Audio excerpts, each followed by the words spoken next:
just have a quick question. You really have to speak up for Jacques. Yeah. Okay, I just have a quick question. You were talking a lot about the seminars you did in the university or in... I used to have seminars. Yeah, where you talk about the technocracy. Yes. And you were... I was a member. You were a member of that. I used to be. Yeah, could you elaborate on that?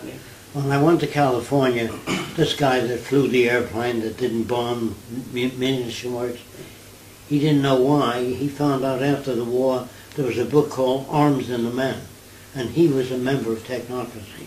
He said, you would like technocracy because it wants to use science and technology to advance culture. Meeting. And they did use science and technology for government.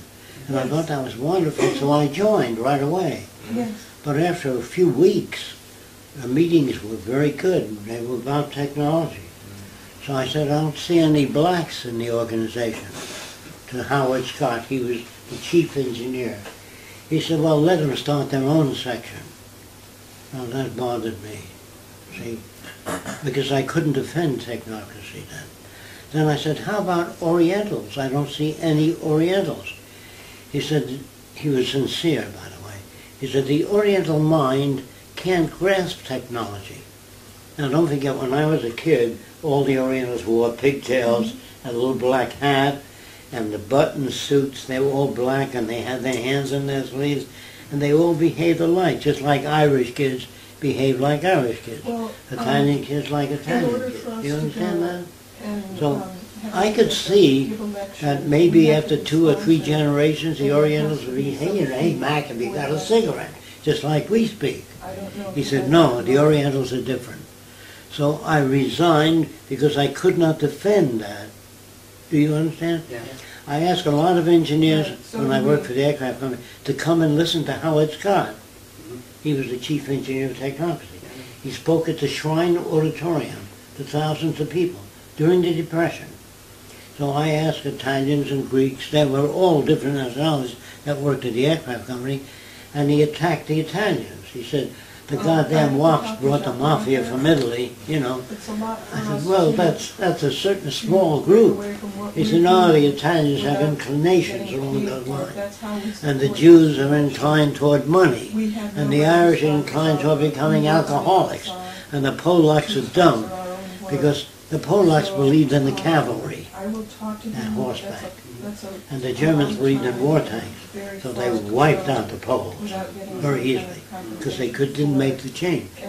You understand? Yes. Anyway, I resigned because I could not defend it. One more thing. On the application of membership in technocracy, there was a word called race.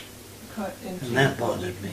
Because I knew in New York all kinds of kids interested in science of different.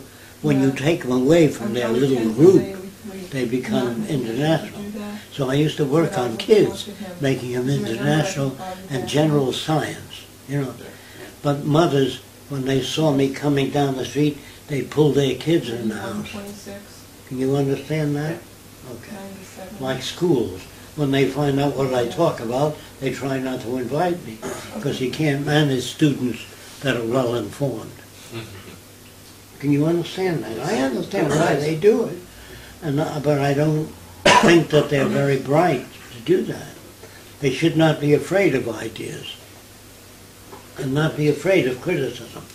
But you have to know what criticism means. If a person comes up to me and says, I don't like your system, I can't do anything with that. I said, what is it that you don't like about it? Well, the bricks that you use are not strong enough. That's good. You know, but if they say, I don't like your system, or it'll never work, I can't deal with that. Because people used to say, man will never fly. He'll never get to the moon. Yeah. Just say, I don't know enough about the subject to evaluate it. Yeah. Isn't that, wouldn't that be more proper? Exactly. I don't know enough about it. No, man will never get to Mars. Not in 1,000 years. That's an opinion. Yeah. You think the guy had studied space science for years, and he came up with that, but he didn't. So the danger is giving people the right to their own opinion.